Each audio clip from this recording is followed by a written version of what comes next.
do it is to let people see it and not hear too much about it. So I'm more of a fan of just doing the work and letting it hopefully speak for itself. In the front all the way here on the left. Hey, Tim, Mark Walters of BigFanboy.com. I was talking to Don yesterday at the display inside the exhibit hall, and I was really impressed with the intricate amount of detail that went into, like, even just some of the background things on this. Is it safe to say this is like the most detailed project you've ever done, just in terms of background details? And also, this is the second time we've seen you work in a major black and white film after Ed Wood, which is still my favorite film of yours. So, well, I mean, it was a real pleasure to do it black and white, and that was part of the reason wanting to do it. I mean, any stop motion film is intricate. I mean, this, we had a slightly smaller crew on this than we usually do, because we wanted to kind of show the stop motion. But I think when we did Corpse Bride, the puppets were so good, a lot of them done computer animation. So we just sort of went back and did it a little bit more low tech, and so that you felt the stop motion. But yeah, when you see the stuff, you see the details, and you see everything. I mean, it's beautiful. It's like its own art form. So, but any stop motion, I guess. I think this one might feel that way because it's referential to things that you're familiar with. So you're looking at stuff that's from sort of the 1970s, early 70s, and you've seen, maybe glass drapes on the top of the hill before. I know you've seen this big, really special. So I think that. Yeah. And also the black and white draws out textures more. It's interesting. That's why it makes you feel a bit more emotional. It makes you feel like you're there. It does a strange thing, which is hard to put into words, but it definitely affects, the way you watch it. Second row here. Mr. Burton, I have to tell you I'm right here. I've been watching your films since I've been like little, starting with Pee-wee's Big Adventure all the way up to seeing Dark Shadows a few months ago. You inspired me so much, to get into film and things like that. And you're honestly I'm actually shaking now. I meet so many people, but you're like my idol. Well, thank you very much. But I wanted to ask you, because Nightmare Before Christmas is like one of my favorite films of all time, if not my favorite film of all time. What was it like going back into this, and how has the technology changed now, to do stop motion? Well, I mean, that's I think what we love about it. Technology gets a bit better, but it's still the same. It goes back to the beginning of cinema. I mean, it's a technique that still basically is an animator moving a puppet, 24 frames per second. So that's, I think, why we all love it. As much as technology, you can do anything. There's just something about going back to the simplicity of that and the sort of excitement. Because it seems to be moving, then you see it come to life, and it's just very magical. And like I said, it's a form that you keep coming back to because of that reason. In the back. Mr. Burton, Aaron Sager, CNN.com. Thanks for your time. You see the science teacher, which is this great character voiced by Martin Landau, looks very Vincent Price-esque. Is this sort of the ultimate fanboy character creation for you? And are there any other sort of hidden characters within the movie that are sort of your own personal Valentine? Well, yeah, I mean, there's everything. I mean, you try to put references in for people that don't know Frankenstein movie things. It's not something that is necessary, hopefully, to see the film.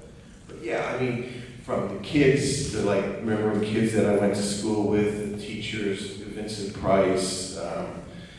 You threw Christopher Lee in there for a little bit, and also just, basically some of the characters a bit like Boris Karloff, and so there is personal things in there that I think that always meant something to me, but like I said, try not to make that necessary to watch the film.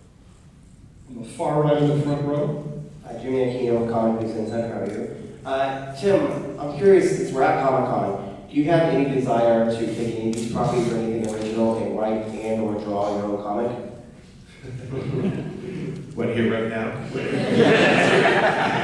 It's a little exposing, isn't it? I like to do those things in private a little bit more, but no, I mean, it's exciting. Like I said, it's amazing that it's come from holiday into this, which is such, it's also, it's just fun to see like Halloween in July, it's great. It's something that's very special about this place.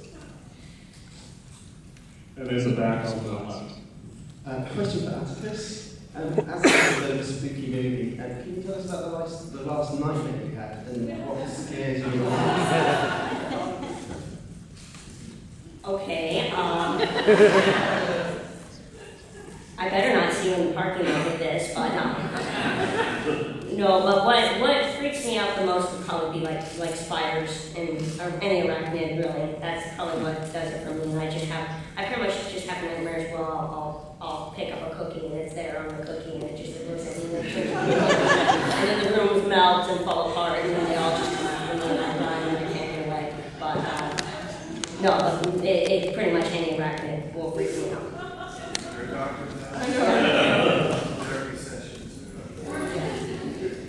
In the front row here. Hello, I just had a question, and it is, there's a lot of dressing up at Comic-Con. If you were to come here, what characters would you guys dress up as?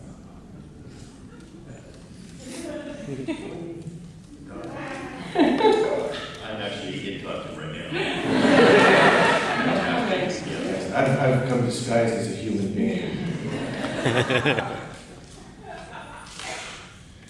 There's lots of good. There's some guy. I don't know. It's like hot out there. There's some guy that looked like he's wearing about 3 tons of armor. No, it's not that, yeah. That's awesome. Look at you. And great. Okay. All right.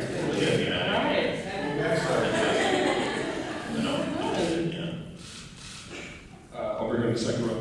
Hello, my question is for Atticus. I was wondering, do you have a favorite Tim Burton film? You mean besides this one?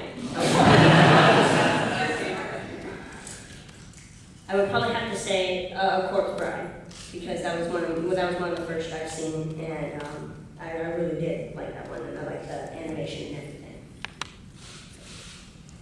On the right. Front row.